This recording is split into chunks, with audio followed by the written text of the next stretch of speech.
Yo guys, what is going on? Got some more BT7 gameplay, showing off a couple of rogue decks today. So on the right, we got Diaboromon, everyone's favorite kind of like antagonist deck. One of the OG villains, everyone loves this deck. Lots of cool stuff, token generation.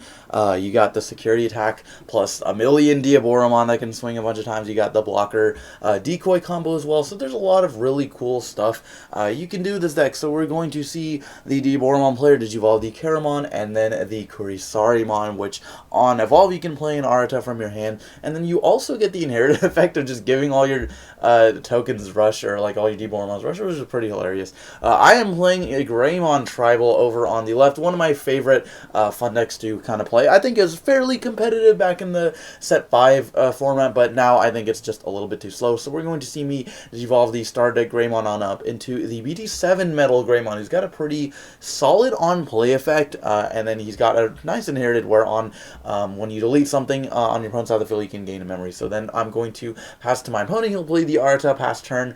He's got the Inframon on field as well, so if I evolve into level 5 or higher Digimon, I could get screwed over by that. Then I'm just going to play the Nokia, hop on the BT5 Agumon there to search, and then just going to play another BT5 Agumon, get some more searches. So I've got a pretty decent setup. I think if I can get like a Victory Greymon or a BT1 War Greymon and just start swinging at him, deleting his stuff, that might be pretty solid. The unfortunate thing is, the Inframon does have the effect where if I evolve into a level 5 or higher, I do lose a memory, but instead he's just going to go into the Diaboromon. That's fine by me, because I'm trying to get that Inframon off the field. We're going to summon 3 tokens off of the effects of both the BT5 Diaboromon as well as both of his Aratas. So we got three tokens on the field. Don't ask me why he's using those tokens, but anyways, we're going to put me to 3, and so I'm going to bring out my Metal Greymon. I'm going to Digivolve into the Altarius mode for a cost of 0, because the Nokia Altarius mode will then let me delete something with 4,000 or lower, so pop one of the tokens, and then I'm going to gain the memory off of the BT7 Metal Greymon. We're going to see Altarius mode number 2, popping the Saber this time, and then swinging with the Agumon into security, hitting the Kurisarimon, so we're going to die, but I do have quite the big stack off of the Metal Greymon, and you know, if I even do swing security, I will be plus 2,000 from the first Altarius mode, but instead I'm just going to go into the Victory Greymon to pass turn, deleting the last token and detaching 2 materials in order to do so. And funny enough, I detached 2, but I still have 4 materials underneath the Victory Greymon. So I think a lot of these cards are pretty solid. Victory Greymon I think is decent this format, just because you can pop basically any level 5 or lower hybrid. The unfortunate thing is the deck's just a little bit too slow to be able to compete with, like, you know, Lilith Loop and green hybrid and blue, and just the stun capability of blue is pretty disgusting. But you guys know what I mean. Just lots of crazy stuff going on. I'm going to swing with the Victory Greymon, checking 2 because of the Star Deck Greymon drawing a card off the Coromon, hitting a Parabolic Junk in security. So my opponent is going to get to add that to his hand. And if you guys don't know what that card does, it's quite the crazy effect where you can give one of your opponent or one of your Digimon the effect where if it would be deleted up until the end of the next turn, gain 2 memories. So it's literally just the Blinding Ray. I don't know how a lot of people have not been playing this card before this format, but anyways, so we're going to see Security Attack plus 1 Diaboromon, Digivolve, play 2 tokens with the Aratas, and so now he gets Security Attack plus 1 for each Diaboromon in plays. That is 4 extra security check, guys. That is a total of 5 checks, double Parabolic Junk, so if he does die, he's just gonna gain 4 memory, no big deal. Oh, by the way, he also only evolved him for a 2 cost on top of the Inframon there, and then we're going to probably draw a card off the Tsumamon, and just check 5, so it's probably gonna be game anyways. We're gonna hit nothing really relevant in security, and then just Mikasa is going to attack before a game, so that's going to be a game 1. I think the Diaboromon player was on cloud 9 there, just getting the 5 check is pretty hilarious. So game 2, I'm going to make him start. We're going to see a Caramon in the breeding area, and then the BT5 Searcher Caramon played, and then getting the Diaboromon plus Arata to the hand is quite the nice start. I'm going to start with a pretty solid stack of my own going into the starter deck Greymon, and then playing the Nokia, playing the promo Agumon, popping the Caramon. I do like the promo Agumon effect to kill something to 3,000 lower. It does get deal with a lot of the Floodgate rookies as well. We're going to see the Caramon promoted, Kurisarimon is going to come down, play the Arata, and then Digivolve into an Infamon, basically already set up for his Diaboromon plays. We're going to bring out the Greymon, Digivolve the EX1 Metal Greymon for a cost of 2 because of Nokia, Digivolve the BT5 Greymon for a cost of 2, but then gaining in memory because it was evolved on Agumon. So just trying to cycle here. I also do like this Metal Greymon a lot. Again, just gets rid of Floodgate rookies, which is a lot of what the format is about.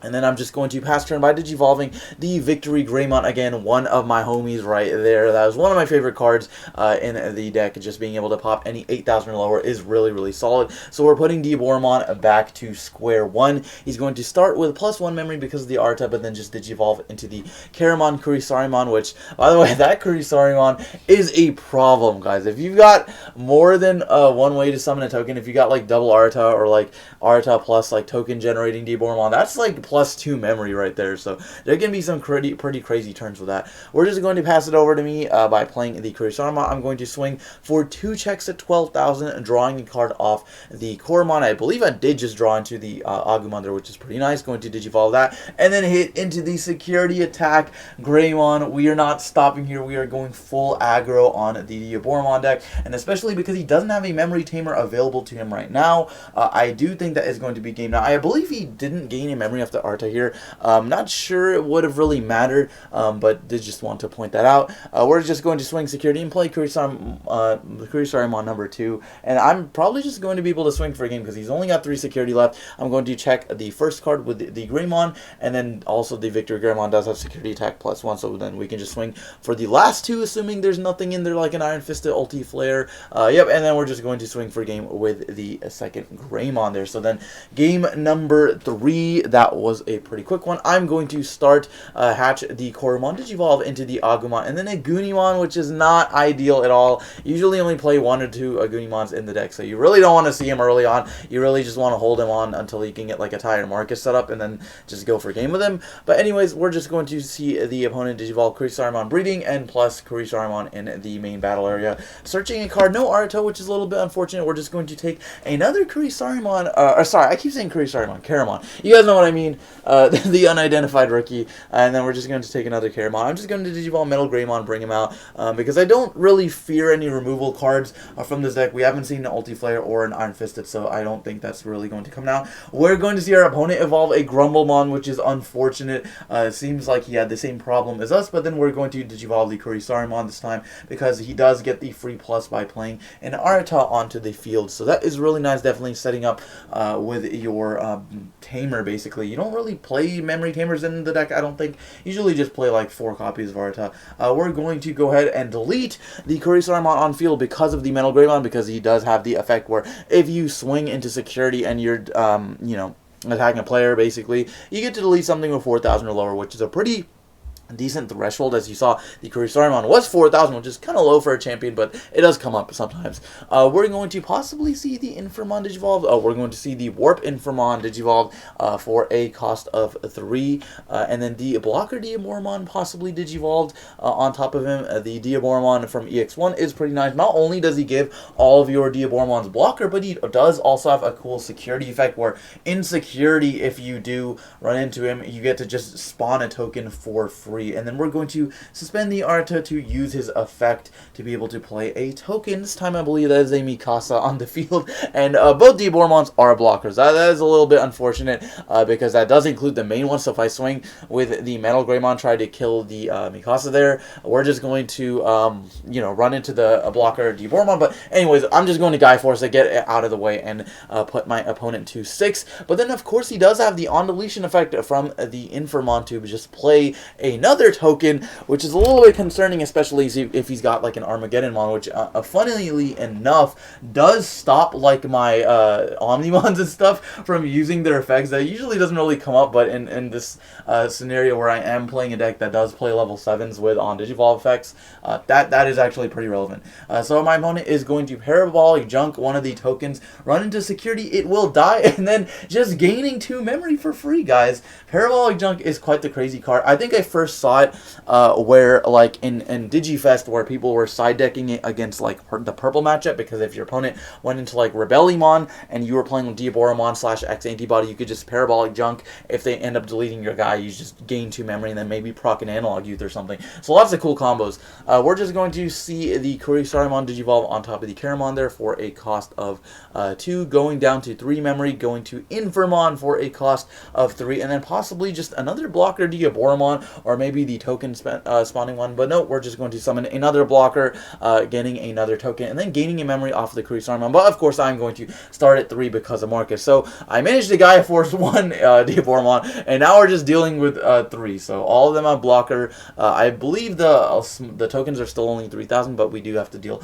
with an 11,000 guy. I don't think I have really any outs. I used up my Gaia Force Victory. Greymon doesn't deal with the Diaboromon, so I realistically just have to, like, hope I draw into an Omnimon and get rid of it that way, which would be pretty hilarious if I don't think I had BT1 Omnimon in my deck at the time, but that would be amazing, just being able to clear the board. We're going to go Alterius mode, clear one of the tokens, because he does Digivolve on top of a Metal Greymon. If you got a Metal Greymon, you get to pop something 4,000 or lower. And then possibly going to Digivolve into a Victory here, and then just Digibursting and deleting the last token there off of his effect, because you get to delete something 8,000 lower. So being able to clear the tokens is pretty solid.